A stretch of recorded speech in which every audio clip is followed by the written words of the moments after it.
Hey everybody, Chuck here, Get Your Geek On. Again, we are coming to you live from Rhode Island comicon with yet another creator interview. We've got Clifton of here, Mr. Clifton. Thank you so much for taking the time to be with us today. But talk a little bit about how you got into the art world and how you came to be a comic guy. Actually, I just got the idea to hit the road with this with the pandemic. Yep. So everybody's kind of rethinking their lives and everything they want to do. So at that point, I was just kind of like, I was doing commission work and stuff like that, and I just decided to say, you know what?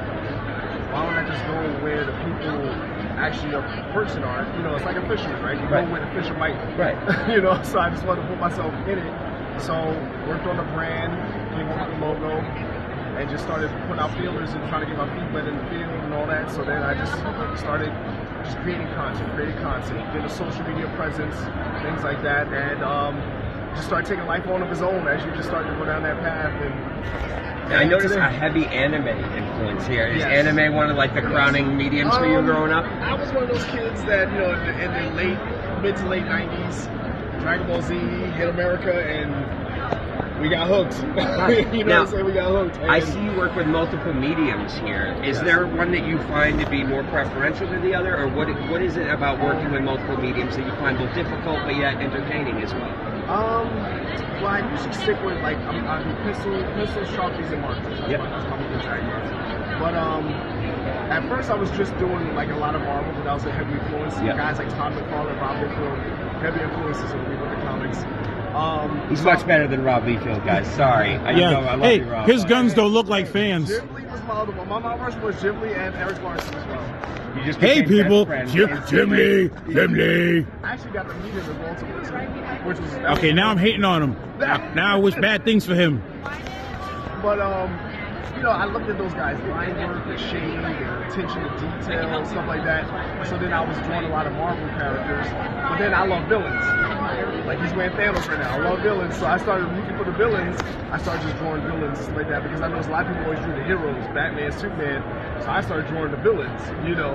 And went into that and just merged into more anime. Nowadays there's a lot. Anime is way more influential on the Western culture now than just a Dragon Ball Z. Absolutely. So it's become like the mainstream cartoon animation now. It's like there's not even a whole lot of Western animation that's not anime based. I gotta look back. I'm like, you kids don't know what it was like when Toonami was all we had. You know, like, you're so spoiled now. They had all these different things. You know. Star Blazers. I rushed home from school to watch Star Blazers. I grew up on Thundercats, Voltron, and GYGO. So what is it about the Comic-Con environment specifically that you find so appealing?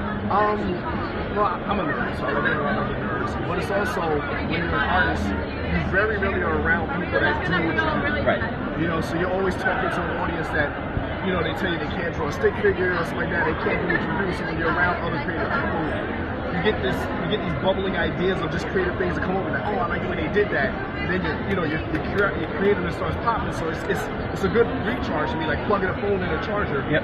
Where you just get a chance to reset and go, and go back and revamp and just think of different ways to do things, you know. So for me, it's just an energy thing where it's like I'm just around all this creativity, and I just go back home and I'm just like, all right, gotta get back in the lab, start cooking up some things, you know. And it's also the reactions that you get. I mean, you must have seen it a million times where someone's looking over the art and then they catch that one piece that's their fandom. I love the reaction when they see their favorite character. Yeah. Right? Even if they haven't seen it since they was like 6 years old, they're like, wait, is that Soundwave? Is that Optimus? You know, and I watch sometimes fathers with their sons. I watch the father turn to a 6-year-old in front of my eyes. And that's the best. Because he was there, he got pulled to the movie because of the son, but then he's like, hold on a minute, daddy's looking now, you know? Right.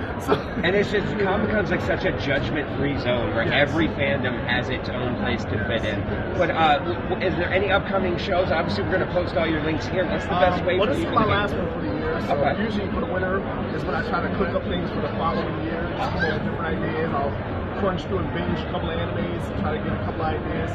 So the winter time is usually my time to hit the drawing board for the next year and try to figure out different ways and different things for the next year. So, and can people reach out to you on social to buy some of your work? All my social media, I got an online store. Awesome. But yeah, so that's really my motivation to come to the cons. I just love being in the nerd environment. I love the cosplayers. They put a lot of time and effort into some of these outfits, and it's amazing.